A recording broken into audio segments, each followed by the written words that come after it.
Shalom. Hari ini kita akan renungkan kitab Amsal pasal 26. Teksnya ayat 1 sampai 28 dan sudah dibagi 3 paragraf. Paragraf yang pertama ayat 1 sampai 12. Janganlah kerjasama dengan orang bebal. Paragraf yang kedua ayat 13 sampai 16. Perbuatan dan perkataan si pemalas. Paragraf yang ketiga ayat 17 sampai 28. Hati-hatilah perkataan dengan berjaga mulut dan lidahnya. Kesimpulan hari ini, ada orang bebal yang menganggap dirinya bijak, sekalipun berkata dan bekerja berulang kebodohannya. Ada juga si pemalas yang berputar di tempat tidurnya. Mereka juga menganggap dirinya lebih bijak daripada 7 orang yang menjawab dengan bijaksana. Dan pemfitnah sering ikut campur dalam pertengkaran yang bukan urusannya. Mereka bermain dengan senjata berbahaya dan menimbulkan pertengkaran. Sekalipun ia lama, tidak boleh percaya padanya, karena 7 kekejian ada dalam hatinya. Walaupun kebenciannya diselubungi tipu daya, kejahatannya akan nyata dalam jemaah. Ajaran tentang Allahnya dalam teks hari ini tidak dijelaskan tentang Tuhan, tetapi kita bisa mengerti bahwa ia membenci orang bebal, pemalas, dan pendusta, pemfitnahnya. Ajaran tentang manusianya. Pertama, kehormatan pun tidak layak bagi orang bebal.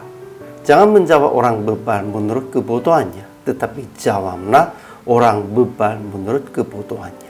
Itu kalau merekanya menurut kebodohan, kita juga harus jawabnya begitu.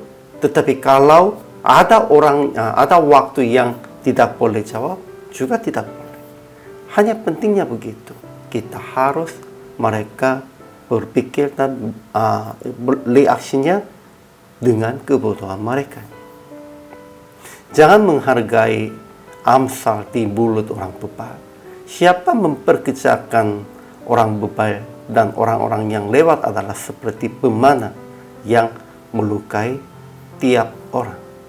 Orang bebal mengulangi kebodohannya sepertinya anjing kembali ke muntahnya.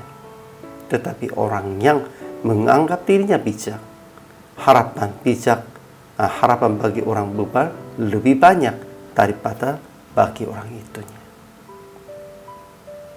Kedua, pemalas berkata, ada singa di jalan, ada singa di lorong. Mereka tetap ada di tempat tidurnya. Susah makan pun dengan tangannya sendiri. Mereka menganggap dirinya lebih bijak daripada 7 orang yang menjawab dengan bijaksana. Itu pun juga sangat bahaya. Ketiga, jauhilah orang yang ikut campur dalam pertengkaran orang lain. Perkataan pemfitnah masuk ke lubuk hati sepertinya sedap-sedapannya. Bila pemfitnah tak ada, ledalah pertengkaran. Si pembenci berpura-pura dengan bibirnya, dalam hati dikandungnya tipu daya. Janganlah percaya padanya, karena 7 kekejian ada dalam hatinya. Lidah dusta membenci korbannya, dan mulut licin mendatangkan kehancuran. Jadi, aplikasi hari ini. Pertama, hati-hatilah orang yang menganggap dirinya bijak. Dialah orang bebal yang terbahaya. Jadi, introspeksi diri juga supaya tidak menganggap dirinya sendiri bijak. Kita harus introspeksi diri dan harus perhatikan tentang sendiri supaya tidak menganggap dirinya sendiri bijak. Kedua, perhatikan orang-orang yang menimbulkan pertengkaran dengan kata-kata. Ada banyak orang begitu. Dan Anda sendiri pun jangan ikut campur dalam pertengkaran. Jauhi pertengkaran. Jauhi lidah yang menimbulkan pertengkaran. Kita harus berdamai dalam Yesus.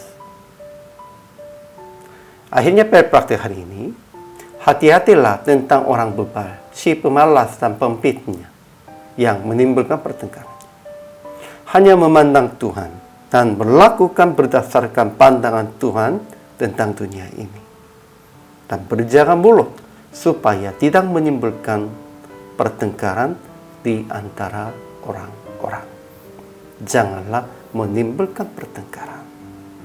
Inilah semuanya kewajiban orang percaya. Hari ini juga selama melayani, Tuhan Yesus memberkati.